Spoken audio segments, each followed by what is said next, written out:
everyone! Thank you for joining me for my weeks 34 through end of week 36 pregnancy vlog. I'm on maternity leave now.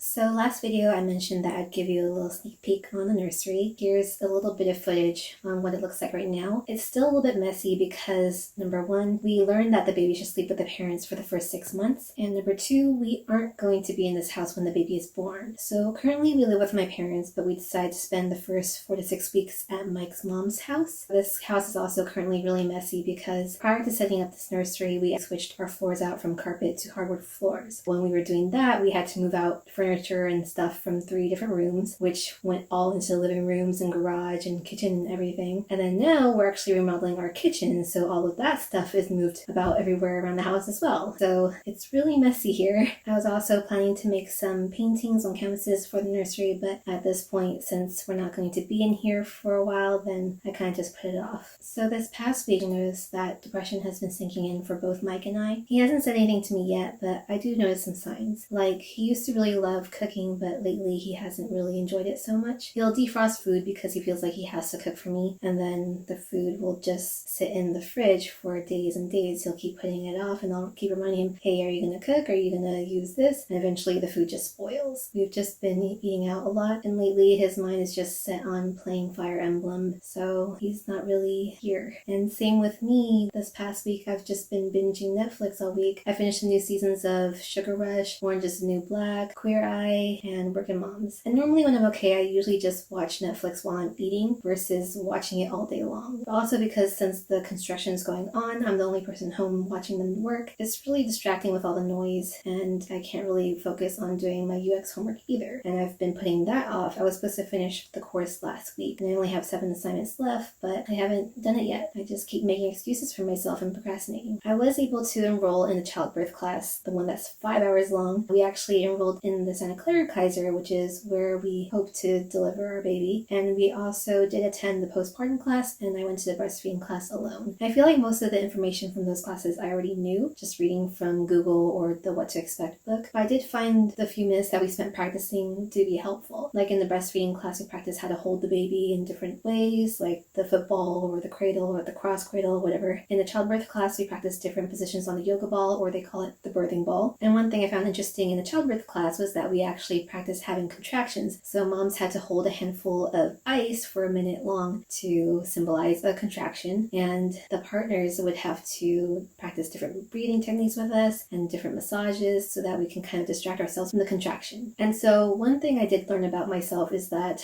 I don't think breathing works at all for me. It doesn't really help me get through it. What does help me get through it is the massages, because then I'll focus on the specific body part that he's massaging me on instead of the pain that's in my hand. I mean, with the contraction, obviously, is going to be in the uterus area, and so if he's massaging my back, maybe I'll focus on that instead. So I guess we'll see when the time comes, because I haven't had any Braxton Hicks contractions yet, so I have no idea what I'm in for. We also had our 36-week appointment with our OB. Around that time, my weight was pretty stable, around 179, 180 for the past 3 weeks, but then 2 days right before my appointment, my weight shot up 2 pounds, and I'm not sure if Potato's getting a growth spurt or whatever the case, but now I'm around 182. But that number was off track on my weight chart, and so she was making sure I was doing my walking every day and stuff like that. During that appointment, I also got tested for group B strep, and I actually came out positive for that. I was told it wasn't too big of a deal because it affects 25% of healthy moms. It's a bacteria that's in your vagina or rectum, and it can be passed along to the baby when giving birth. During delivery, they'll put you on antibiotics and put you on an IV. I think only 1 out of 2,000 babies can become ill from it. I mean, they told me not to be too concerned about it, so hopefully everything goes well. Lastly, we did see Potato in an ultrasound. She is head down, and her fluid levels are good. Oh, and another thing that's been bothering me is my hands. I mentioned a few vlogs ago about carpal tunnel syndrome. I actually bought some compression gloves to see if it would help. I feel like it made it worse because it was a lot more painful when I take it off in the morning. And now specifically, it's not just that my hands are getting numb and swollen, it's that part between the thumb and the wrist. This part is hurting all day long now on both hands. So lastly, here is my belly shot. Potato's still moving moving around a lot even though she's bigger now. Sometimes she hiccups 3 to 5 times a day, and let me tell you now, do not check with Dr. Google. It will say that there's an issue with the umbilical cord and that the baby can't breathe. But when I asked my doctor about it, she said that hiccuping is a good thing, so you know that the baby is practicing taking in breaths. Thanks for sticking with me, and if you made it this far, give my video a thumbs up. You can also hit the bell for notifications and subscribe to my channel over here. That way you know when I post a new video, and you can watch the previous video over here. Bye!